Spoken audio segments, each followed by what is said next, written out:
Hello friends, আমার চ্যানেলটি subscribe করো এবং সমস্ত নোটিফিকেশন পাওয়ার জন্য বেল আইকনে ক্লিক করে অলে সেট করে দাও।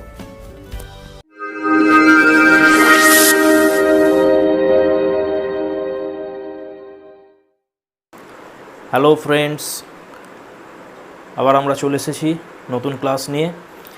আজ তাহলে আমাদের ওয়ার্ড ফরমেশন পার্ট 3। যারা অলরেডি ওয়ার্ড ফরমেশনের ওপরে যে দুটো ভিডিও আমি দিয়েছি এর আগে, সেগুলো দেখে আসোনি, তাদের আমি রিকোয়েস্ট করব যে তোমরা আমার আগের দুটো যে ওয়ার্ড ফরমেশনের পার্ট 1 এবং 2 ভিডিও রয়েছে সে দুটো দেখে এসো, তবেই আজকের পার্টটা আরও সহজবোধ্য হবে, বুঝতে সুবিধা হবে তোমাদের আজকের পার্টটা। তো শব্দ কিভাবে গঠিত হয় ইংরাজি ভাষাতে, এটাই আমরা শিখছি। অন্যান্য ভাষার কম্প্যারিজনের মাধ্যমে আমরা আরও সহজভাবে এটাকে শিখছি, শেখার চেষ্টা করছি। তো সেই সিরিজেই আমরা এগোচ্ছি। আজকে পার্ট 3 আমাদের। তো আগের পার্টের শেষে আমি বলেছিলাম যে আজকে নেক্সট যে পার্টটা দেওয়া হবে সেখানে আমি বাংলা ভাষায়, যেটা আমাদের মাতৃভাষা, সেখানে কিভাবে শব্দ গঠিত হয় সেটা দেখাবো তোমাদের কিছু এক্সাম্পল সহ, এবং তার সঙ্গে সঙ্গে আমরা ইংরাজি ভাষাতে কীভাবে শব্দ গঠিত হয় সেটাও দেখব। তো তোমরা সকলে দেখো, আমি বোর্ডে কিছু লিখেছি যে আমাদের বাংলা ভাষাতে যে সমস্ত শব্দগুলো রয়েছে সেগুলো কিভাবে গঠিত হলো। অনেক ধরনের প্রসেস রয়েছে, কয়েকটা প্রসেস আমি এখানে লিখেছি যেগুলো সবথেকে বেশি গুরুত্বপূর্ণ, সেই প্রসেসগুলো আমি এখানে লিখেছি, সেগুলো একটু খেয়াল করো। প্রথমেই আছে সন্ধির মাধ্যমে। বাংলা ভাষায় সন্ধির মাধ্যমে শব্দ গঠিত হয়। দুটো পার্ট রয়েছে, দেখো, একটা বিদ্যা আর একটা আলয়। এই দুটোকে আমরা যোগ করলে একটা নতুন শব্দের উৎপত্তি ঘটছে, সেটা হচ্ছে বিদ্যালয়। তাহলে এখানে এই যে নতুন শব্দটা গঠিত হলো, এটা কি প্রসেসে গঠিত হলো? সন্ধির মাধ্যমে। দ্বিতীয় হচ্ছে সমাসের মাধ্যমে আমরা শব্দ গঠন করতে পারি। যেমন দেখো, সিংহ চিহ্নিত আসন। এখানে চিহ্নিত এই যে মধ্য পদটা, এটা যখনই লোপ পেয়ে যাবে তখন নতুন একটা শব্দ তৈরি হবে, সিংহাসন। তাহলে এটা হচ্ছে সমাসের মাধ্যমে। পদান্তরের মাধ্যমেও করতে পারি। পদান্তরের মাধ্যমে মানে বিশেষ্যকে বিশেষণ করে বা বিশেষণকে বিশেষ্য করে, এইভাবে পদের পরিবর্তন ঘটিয়ে। যেমন ধরো এখানে আছে দিন, সেখান থেকে আমরা বানিয়েছি এটাকে দৈনিক, অর্থাৎ এখানে বিশেষ্য ছিল, আমরা বিশেষণ বানিয়ে দিয়েছি, একটা নতুন শব্দ পেয়েছি যেটা দিন থেকে এসেছে। তাহলে এখানে পদান্তরের মাধ্যমে শব্দ গঠন হলো। এরপরে রয়েছে উপসর্গ যোগের মাধ্যমে। যেমন মূল যে শব্দটা সেটা হচ্ছে ভাব, এর সঙ্গে আমরা একটা উপসর্গ লাগিয়েছি প্রো। এই প্রো যখনই যোগ হয়েছে ভাবের সঙ্গে, নতুন একটা শব্দ পেয়েছি আমরা প্রভাব। এছাড়াও বাংলা ভাষায় আমরা দেখি যে পদের দ্বিরুক্তির মাধ্যমে, দ্বিরুক্তিকরণ মানে দুবার করে একটা পদকে ব্যবহার করার মাধ্যমে শব্দ পাওয়া যায়। যেমন হচ্ছে ঘন্টায়, এটা একটা শব্দ, এটাকে যদি আবার একবার বলি ঘন্টায় ঘন্টায়, তাহলে এটা একটা নতুন শব্দ পাওয়া গেছে। তাহলে এটা পদের দ্বিরুক্তিকরণের মাধ্যমেও ঘটে। নেক্সট আছে ধন্যাত্মক শব্দের মাধ্যমে। ধন্যাত্মক মানে যেটা ধ্বনি থেকে এসেছে, কোনো একটা প্রকৃতির বিভিন্ন যে সাউন্ডগুলো রয়েছে সেই শব্দের অনুকরণে যদি আমরা শব্দ বানাই। যেমন যখন বৃষ্টি হয় তখন যে শব্দটা হয় ঝমঝম, সেই শব্দটা দিয়ে দেখো আমরা একটা নতুন শব্দ পেয়েছি ঝমঝম। এটা একটা সাউন্ডের একটা ধ্বনির অনুকরণে তৈরি হয়েছে শব্দটা। তাহলে এইগুলো হচ্ছে মূল ক্যাটেগরি বাংলায় শব্দ তৈরির। এছাড়াও আরও কিছু কিছু রয়েছে। এইবার যেটা মূল বিষয়, যে দেখো, আচ্ছা, এটা তোমরা স্ক্রিনশট নিয়ে নেবে অথবা লিখে নিতে পারো। আমি এই সাইডটা ইরেজ করব একটু। তোমরা ওয়ার্ডগুলো দেখো, বিদ্যালয় আছে, সিংহাসন, দৈনিক, প্রভাব, ওয়ার্ডগুলো দেখে নিয়েছো। এটা আমি ইরেজ করছি। এইবার দেখো, শব্দ তৈরির নানান উপায় রয়েছে, নানান ক্যাটেগরি রয়েছে, সেটা ঠিক। কিন্তু আমি তোমাদের প্রথম পার্ট যেখানে দিয়েছিলাম সেখানে বলেছিলাম যে আমাদের কিছু, যখন আমরা নতুন শব্দ তৈরি করি, একটা সোর্স মেনে নিতে হয় আমাদের, যে আমাদের কাছে একটা রিসোর্স রয়েছে যেটা লিমিটেড, সীমাবদ্ধ। সেখান থেকে আমরা আনলিমিটেড ওয়ার্ড বানাতে পারি। সোর্সটা লিমিটেড, আমাদের কাছে কিন্তু কিছু নির্দিষ্ট সংখ্যক শব্দ রয়েছে অলরেডি ভাষায়, সেখান থেকে নতুন করে আমরা কিছু প্রসেসের মাধ্যমে তৈরি করি। সেই ক্যাটেগরিগুলো দেখালাম যে কিভাবে করি। কিন্তু এই ক্যাটেগরিগুলোর মধ্যেও আমরা যদি ভালো করে লক্ষ্য করি, একটাই মাত্র প্রসেস চলে শব্দ তৈরির। মূল যে প্রসেসটা চলে সেটা কি? দেখো, আমি যেমন তোমাদের দেখিয়েছিলাম শব্দটা যে বিদ্যালয় ছিল, এবার বিদ্যালয়ের মধ্যে তোমরা দেখতে পাচ্ছ যে বিদ্যা এই শব্দটা আছে। এবার প্রশ্ন হতে পারে ঠিক আছে বিদ্যালয় নামে একটা নতুন শব্দ হলো, কিন্তু এই বিদ্যা শব্দটাই বা এলো কোথা থেকে, এটাও প্রশ্ন হতে পারে। তাহলে এই যে শব্দটা আমাদের জানতে হবে যে সংস্কৃতে বিদ নামক একটা ধাতু অলরেডি এক্সিস্ট করতো।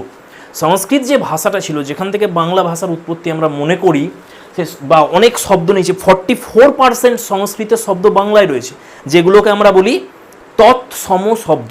তৎ মানে তার, সম মানে সমান, মানে সংস্কৃতের যে শব্দ সেগুলোই যেমন রূপে ছিল সংস্কৃতে বাংলাতেও রয়েছে। তাহলে বাংলা ভাষার অভিধান অনুযায়ী আমাদের মোটামুটি 75,000 ওয়ার্ড রয়েছে, 75,000 শব্দ বাংলা ভাষায় রয়েছে। তার মধ্যে 44%, 44% শব্দ সংস্কৃতেরই।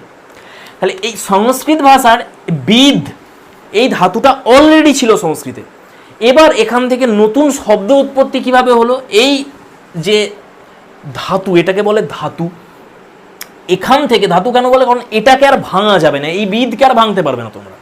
এই বিদের সঙ্গে আমরা যখন যোগ করি এটাকে বলা হয় প্রত্যয়। এর নিজের কোনো অর্থ নেই, এটা বর্ণ বা বর্ণ সমষ্টি। এটা যখন যোগ হয়ে গেল এই ধাতুর সঙ্গে, তখন একটা নতুন শব্দ আমরা পেলাম, সেটা হচ্ছে বিদ্যা। তাহলে দেখলে বিদ্যালয় যেটা হয়েছিল তার মধ্যে বিদ্যা শব্দটাও আবার এইভাবে তৈরি হয়েছে। তাহলে প্রসেসিং হচ্ছে এইটাই, প্রসেস একটাই, যে একটা কিছু ওয়ার্ড আমাদের অলরেডি রয়েছে ভাষাতে যেটা মানুষ ব্যবহার করে, তার সঙ্গে এক্সট্রা কিছু অ্যাড করা হবে। এইটাই হচ্ছে মূল প্রসেস, সেটা যে কোনো ভাষাই হোক। শব্দ তৈরির জন্য কিছু শব্দ অলরেডি এক্সিস্ট করবে ভাষাতে, সেই শব্দগুলোর সঙ্গে কিছু আমরা যোগ করব এবং নতুন নতুন অনেক শব্দ বানাবো। এইভাবেই শব্দ ভাণ্ডার তৈরি হয়, ভোকাবুলারি তৈরি হয়। লক্ষ্য করলে এটা সেম হচ্ছে, দেখো আমি দৈনিক লিখেছিলাম, যে দৈনিক শব্দটা দিনের পদ পরিবর্তন হয়ে এলো, কিন্তু তৈরি হলো কিভাবে? তাহলে দিন এই যে ওয়ার্ডটা, এটা অলরেডি এক্সিস্ট করে আমাদের বাংলা ভাষাতে, দিন শব্দটা ব্যবহার করতো। এর সঙ্গে কি করা হয়েছে? একটা প্রত্যয় লাগিয়ে দেওয়া হয়েছে ইক। এই ইক প্রত্যয় যোগ হয়ে গিয়ে এই শব্দটা তৈরি হয়েছে। তাহলে শব্দটা পদান্তরের মাধ্যমে হয়েছে ঠিকই, কিন্তু প্রসেসটা কি? প্রসেসটা একই, একটা কিছু ছিল শব্দ, তার সঙ্গে কিছু অ্যাড হয়েছে। এটাকেই এই যে চ্যাপ্টারে যেটা আলোচনা করা হয় বাংলা ব্যাকরণের, সেটাকে বলা হয় প্রকৃতি প্রত্যয়। মূল অংশগুলোকে বলা হয় প্রকৃতি, যেমন এটা প্রকৃতি, এটাও প্রকৃতি। এবার শব্দ দু ধরনের হয় আমরা জানি, একটা হচ্ছে পদ, যেটা আমরা বলি পদ দু ধরনের হয়, একটা নামপদ, একটা ক্রিয়াপদ। অর্থাৎ ক্রিয়া বোঝায় একটা, এটা ক্রিয়াপদ হবে। আর যেটা ক্রিয়া ছাড়া অন্যান্য পদ বোঝায়, যেমন বিশেষ্য, বিশেষণ, সর্বনাম, অব্যয়, যা খুশি হতে পারে, সেগুলো হচ্ছে নামপদ। তাহলে এটা নামপদ দিন, এর সঙ্গে ইক প্রত্যয় যোগ হয়ে গেছে, তাই এটাকে বলবো আমরা তদ্ধিত প্রত্যয়, কারণ নামপদের সঙ্গে যোগ হয়েছে। যেটা ক্রিয়ার সঙ্গে যোগ হয় সেটা হচ্ছে কৃত প্রত্যয়। এগুলো না জানলেও চলবে, যেহেতু ইংলিশের ওয়ার্ড ফরমেশনের সঙ্গে খুবই কানেক্টেড এগুলো, সেই কারণে বলে দিচ্ছি। তা এইটা প্রত্যয়, এটাও প্রত্যয়। এখানে যে ধাতুটা ছিল, ক্রিয়াপদগুলোকে ধাতু বলা হয়, মূল অংশটা ক্রিয়াপদে, সেটাকে বলে ধাতু। তাহলে বিদটা হচ্ছে ধাতু, এর সঙ্গে প্রত্যয় যোগ হয়ে বিদ্যা তৈরি হয়ে গেছে। দিনটা হচ্ছে মূল শব্দ, এর সঙ্গে ইক প্রত্যয় যোগ হয়ে একটা নতুন আমরা শব্দ পেয়েছি, সেটা হচ্ছে দৈনিক। এইভাবে তৈরি হয়। যেমন ধরো কর্তব্য কোথা থেকে এলো? তুমি বলবে এটাকে যদি আমরা ভাঙি, প্রকৃতি প্রত্যয় করি, তাহলে আমরা দেখব এটা এসেছে ক্রি ধাতু থেকে। ক্রি ধাতুর সঙ্গে তব্য, এই প্রত্যয়টা যোগ হয়েছে, এই কৃত প্রত্যয় যোগ হয়ে কর্তব্য এসছে। তুমি ধরো পরাজয় একটা শব্দ আছে, এবার তোমার মাথায় প্রশ্ন আসবে পরাজয় শব্দটা এলো কোথা থেকে? সেই পেনটাই লিখি, পরাজয় শব্দটা কিভাবে তৈরি হলো? তাহলে দেখো সংস্কৃতে একটা ধাতু অলরেডি ছিল, যেটার নাম হচ্ছে জি ধাতু। এই ধাতুটা অলরেডি এক্সিস্ট করতো সংস্কৃতে। এই জি ধাতু থেকে আমরা এত বড় একটা শব্দ বানিয়েছি। কিভাবে বানিয়েছি? এই জি ধাতুর আগে আমরা একটা উপসর্গ লাগিয়েছি, সেটা হচ্ছে পড়া। এই পড়া উপসর্গটা জি ধাতুর আগে লাগিয়েছি, এবং জি ধাতুর পরে আমরা একটা প্রত্যয় যোগ করেছি, সেটা হচ্ছে অ। এই প্রত্যয় যোগ হয়েছে, এই ধাতুর আগে কিছু যোগ হয়েছে, এটাকে উপসর্গ বলে, এবং এর পরে কিছু যোগ হয়েছে, এটাকে প্রত্যয় বলে। দিয়ে নতুন শব্দ এসেছে আমাদের পরাজয়। তাহলে প্রসেস একটাই, এটা কি বলে? প্রকৃতি প্রত্যয়। প্রসেস একটাই, কি আবার বলে দিচ্ছি, একই প্রসেস সমস্ত ভাষা ফলো করে। মূল একটা কিছু অলরেডি থাকবে শব্দ সেই ভাষায়, এটা কি বলা হয় ইংলিশে রুট। রুট বলে ইংলিশে, যেটাকে আমরা ধাতু বলছি বা মূল অংশ। যদি সব নামপদ হয় তাহলে আমরা বলবো প্রাতিপাদিক, আর যদি ক্রিয়াপদ হয় তাহলে আমরা বলি ধাতু। ইংলিশে একটাই ওয়ার্ড রয়েছে, সেটা হচ্ছে রুট। কখনো এটাকে স্টেম বলা হয়, ঠিক আছে। তো যাই হোক, তাহলে প্রসেস একটাই ফলো করবে, কিন্তু অনেকভাবে হয় শব্দ তৈরি, কিন্তু প্রসেস একটাই। এবার ইংলিশে দেখো, ইংলিশে কি ভাবে শব্দ তৈরি হতে পারে তার একটা লিস্ট ছোট করে আমরা এখানে করেছি। প্রথমে আছে কইনেজ। কইনেজ কি জিনিস? কইন মানে কোনো কিছু তৈরি করা। তাহলে এরকম কোনো ওয়ার্ড যেটা একেবারেই ইনোভেটিভ ওয়েতে তৈরি হয়েছে, আগে কখনো এক্সিস্ট করতো না ওয়ার্ডটা, নতুন করে একটা ওয়ার্ড কিছু বানানো হলো, সেটা কি বলা হবে? কইনেজ। যেমন একটা ওয়ার্ড আমি এখানে লিখেছি দেখো, বাবল হেডেড। বাবল হেডেড মানে কি? হেড মানে আমরা জানি মাথা, বাবল মানে জলের বুদবুদ, সেটাকে বাবল বলা হয়। বলছি যার মাথায় যে বুদবুদ ঘোরে, তাহলে অ্যাকচুয়ালি এর মিনিং হচ্ছে ফ্রিভোলাস, অর্থাৎ যার মধ্যে কোনো সিরিয়াসনেস নেই, তাকে বলা হয় বাবল হেডেড। তাহলে এই ওয়ার্ডটা কখনো এক্সিস্ট করেনি ইংলিশ ভাষাতে। বাবল শব্দটা ছিল, হেড শব্দটা ছিল, কিন্তু নতুন করে একটা মিনিং তৈরি হলো এর, বাবল হেডেড, একটা নতুন শব্দ যেটা সিনোনিম আমরা ফ্রিভোলাস করব। তাহলে এটাই হচ্ছে কইনেজ। এইভাবে শব্দ তৈরি হতে পারে। সেকেন্ড হচ্ছে বড়োয়িং। এই বড়োয়িং জিনিসটা বেশিরভাগ ভাষাতেই ছিল, সংস্কৃত বাদ দিয়ে। বড়োয়িং কি? অন্য কোনো ভাষা থেকে ডাইরেক্ট কোনো শব্দ নিয়ে নেওয়া হবে। যেমন ইংরাজি ভাষায় একটা শব্দ আছে লুট, একটা শব্দ আছে গুরু। এই শব্দগুলো আসলে ইংরাজি ভাষারই নয়। লুট শব্দটা এসেছে হিন্দি ভাষা থেকে, গুরু শব্দটা এসেছে সংস্কৃত ভাষা থেকে। এগুলো আমি ডিটেলসে আলোচনা করেছি আমার প্রিভিয়াস ভিডিও যেগুলো রয়েছে, origin of the English language. আমি রিকোয়েস্ট করব প্রত্যেককে আমার সেই ভিডিওগুলো দেখে এসো, এখানে ক্লিয়ারলি আমি সমস্ত আলোচনা করেছি কিভাবে এলো এগুলো। তাহলে এই বড়োয়িং হচ্ছে এগুলো ডাইরেক্ট অন্য ভাষা থেকে নিয়ে নিচ্ছে ইংরাজি ভাষা, এইভাবে নতুন শব্দ আসছে। থার্ড হচ্ছে ব্লেন্ডিং। ব্লেন্ড মানে মেশানো। এখানে কি করছে? দুটো ওয়ার্ড নেওয়া হচ্ছে। দেখো, একটা ওয়ার্ড নিয়েছে স্মোক, আর একটা ওয়ার্ড নেওয়া হচ্ছে ফগ। এই স্মোক থেকে আমরা SMO নিয়েছি, আর ফগের জিটাকে নিয়েছি, একটা নতুন শব্দ তৈরি হয়ে গেছে স্মোক। এইভাবে ব্রেকফাস্ট আর লাঞ্চ একসঙ্গে করে হয়ে গেছে ব্রাঞ্চ। তাহলে এগুলোকে বলা হয় ব্লেন্ডিং অথবা পোর্টম্যান্টু ওয়ার্ড বলে এগুলোকে। এইভাবে শব্দ তৈরি হতে পারে। ফোর্থ লেখা আছে ক্লিপিং। ক্লিপ মানে ছাঁটা কোনো কিছু। তাহলে একটা বড় শব্দ ছিল, বেশ বড় একটা ওয়ার্ড ছিল, কি? ইনফ্লুয়েঞ্জা। এত বড় ওয়ার্ডটাকে কি করা হয়েছে? বাঁ দিক থেকে কিছু ছাঁটা হয়েছে, ইনটাকে ছেঁটে দেওয়া হয়েছে, আর ডান দিক থেকে ENZA এই অংশটাকে ছেঁটে দিয়ে একটা নতুন ওয়ার্ড বানানো হয়েছে ফ্লু। এই ফ্লু ওয়ার্ডটা ইন্ডিভিজুয়ালি কখনো এক্সিস্ট করতো না, কখনো ছিল না। ওয়ার্ডটা ছিল ইনফ্লুয়েঞ্জা, এটাকে ক্লিপ করা হয়েছে, ছাঁটা হয়েছে, দিয়ে ফ্লু শব্দটা আনা হয়েছে। এই প্রসেসটাকে বলা হয় ক্লিপিং। ফিফথ যেটা, সেটা হচ্ছে ইপোনিম। ইপোনিম কি? কোনো একজন ব্যক্তি বা কোনো একটা স্থানের নাম অনুসারে যদি কোনো কিছুর একটা নাম দেওয়া হয়। যেমন গ্রিক মাইথোলজি যদি তোমরা পড়ো, সেখানে ওরিয়ন বলে একজন যোদ্ধা ছিলেন। গ্রিক পুরাণে ওরিয়ন নামে একজন যোদ্ধা ছিলেন। তার নাম অনুসারে আমাদের যে নক্ষত্রমণ্ডল রয়েছে, বিভিন্ন কনস্টেলেশন যেগুলো রয়েছে, সেরকম একটা কনস্টেলেশনের নাম দিয়ে দেওয়া হয়েছে ওরিয়ন, যেটাকে আমরা বাংলায় বলি কালপুরুষ। সেটা কি নাম দিয়ে দেওয়া হয়েছে? ওরিয়ন। তেমনই ধরো, যেমন ইংল্যান্ডের রানী ছিলেন এলিজাবেথ, তাই এলিজাবেথের যে সময়টা, সেটার নাম হচ্ছে এলিজাবেথান এরা। তাহলে এই যে এলিজাবেথান, এই ওয়ার্ডটা হচ্ছে একটা আমরা বলবো ইপোনিম, কারণ নাম অনুসারে এসছে। তাহলে এইভাবে শব্দ তৈরি হতে পারে। সিক্সথ হচ্ছে অ্যাক্রোনিম। অ্যাক্রোনিম কি? যে কোনো একটা বড় অর্গানাইজেশন হতে পারে বা যে কোনো কিছু একটা হতে পারে, তার সেই ওয়ার্ডগুলোর প্রথম লেটারগুলোকে নেওয়া হবে এবং একটা নতুন শব্দ তৈরি হবে। যেমন যে অর্গানাইজেশন আছে নাসা, আমরা জানি এটা একটা বড় একটা নাম রয়েছে, তার নাসার প্রত্যেকটার যে ওয়ার্ড, তার ফার্স্ট লেটারগুলোকে নেওয়া হয়েছে NASA। নতুন একটা শব্দ তৈরি হয়েছে নাসা। এবার এখানে দুটো ব্যাপার রয়েছে, যে আমরা জানি যে MA এই ওয়ার্ডটাও আছে, কিন্তু এই ওয়ার্ডটার উচ্চারণ আমরা কি করি? মা এরকম বলি না, MA দুটোরই কমপ্লিট উচ্চারণ করি। এই ফরমেশনটা অ্যাকচুয়ালি এটা হচ্ছে মাস্টার অফ আর্টস।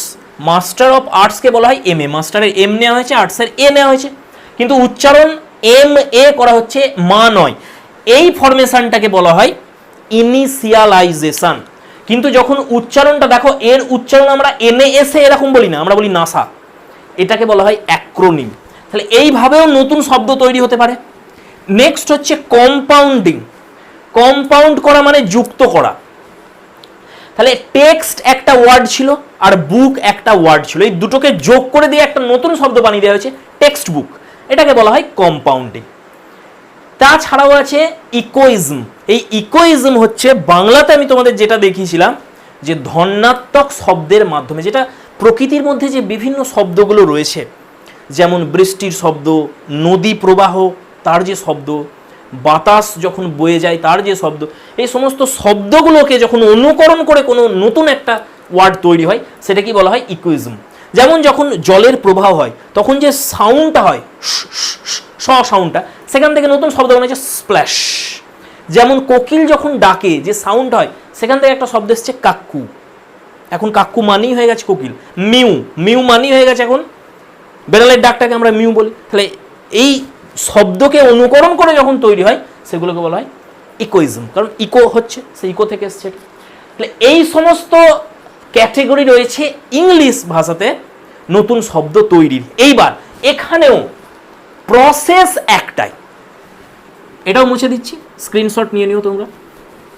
যেমন বাংলাতে আমরা বললাম যে প্রকৃতি প্রত্যয়ের মাধ্যমে আমরা নতুন শব্দ তৈরি করি, যেটাকে বাংলায় প্রকৃতি প্রত্যয় বলি, সেটাই আমরা ইংলিশে বলবো ডেরিভেশন প্রসেস।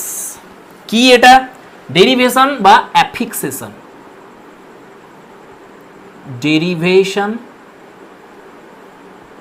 অথবা এটারই নাম হচ্ছে অ্যাফিক্সেশন। অ্যাফিক্স থেকে এসেছে।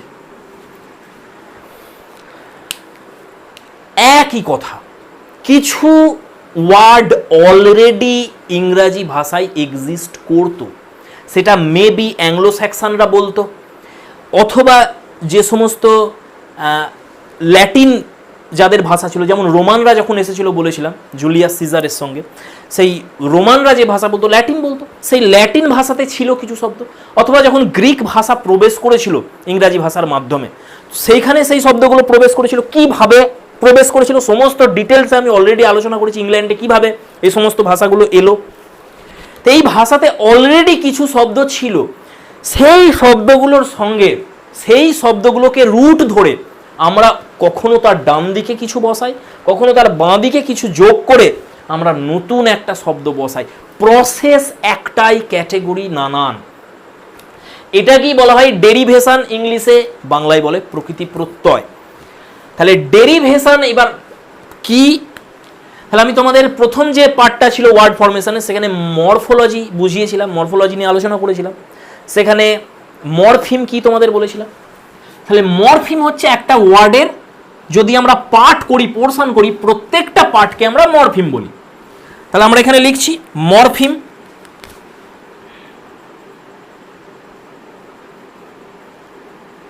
মরফিম, মরফিম কত ধরনের হয়? মরফিমের দুটো টাইপ হচ্ছে, লিখেওছিলাম আগের দিনই। একটা হচ্ছে ফ্রি মরফিম আর একটা বাউন্ড মরফিম।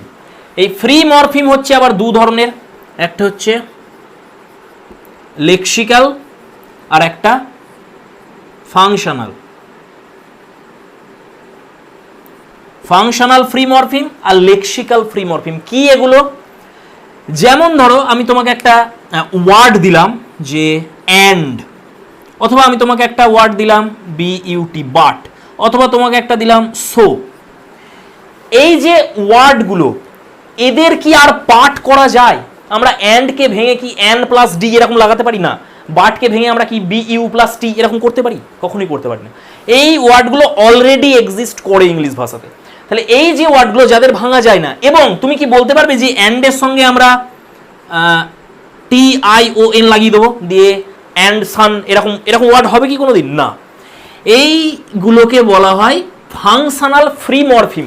এরা এক একটা মরফিম, এক একটা অংশ শব্দের, কিন্তু এগুলো নিজেরাই স্বাধীন শব্দ, এরা নিজেরাই স্বাধীনভাবে বসতে পারে এবং কাউকে কোনো অংশ কি এরা গ্রহণ করে না নিজেদের সাথে। এগুলোকে বলা হয় ফাংশনাল ফ্রি মরফিম। কিন্তু ধরো আমি তোমাদের একটা ওয়ার্ড দিলাম যে টিচ, এই টিচ ওয়ার্ডটাকে তুমি আর ভাঙতে পারবে না। তুমি কি বলতে পারবে যেটা টি চা তার সঙ্গে সিএইচ যোগ করে টিচ হয়েছে? না, এরকম না। টিচ ওয়ার্ডটা অলরেডি এক্সিস্ট করে ইংরাজি ভাষায়, কিন্তু তুমি এই ওয়ার্ডটার সঙ্গে দেখো আইএনজি লাগাতে পারো না? টিচের সঙ্গে আইএনজি যোগ করে টিচিং হয় না? হয় অবশ্যই। টিচিং একটা নতুন শব্দ। তুমি টিচের সঙ্গে আর যোগ করতে পারো না? অবশ্যই পারো। টিচের সঙ্গে আর যোগ করলে টিচার হয়ে যাচ্ছে, নতুন একটা শব্দ হয়ে যাচ্ছে। তাহলে এই যে মরফিমটা, এটাও মরফিম, এটাও মরফিম, এটাও মরফিম, এটাও মরফিম, সব মরফিম এগুলো।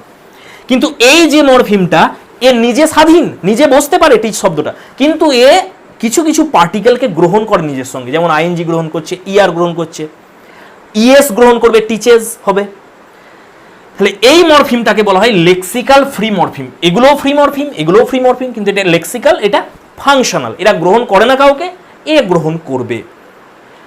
তাহলে প্রসেস একটাই, একটা ওয়ার্ড অলরেডি এক্সিস্ট করছে ইংলিশ ভাষাতে, কিছু আমরা পার্টিকেল তার সঙ্গে অ্যাড করছি যাদের নিজের কোনো মানে হয় না, আইএনজির নিজের কোনো মানে নেই, ইআর এর নিজের কোনো অর্থ নেই, কিন্তু এ যখন যোগ হচ্ছে এই অংশটার সঙ্গে, টিচের সঙ্গে, তখন একটা নতুন শব্দ বানাচ্ছে। তাহলে এইটাই হচ্ছে একমাত্র প্রসেস ইংরাজি ভাষায় শব্দ তৈরির। নেক্সট হচ্ছে আমরা দেখে নিই যে বাউন্ড মরফিম কি জিনিস।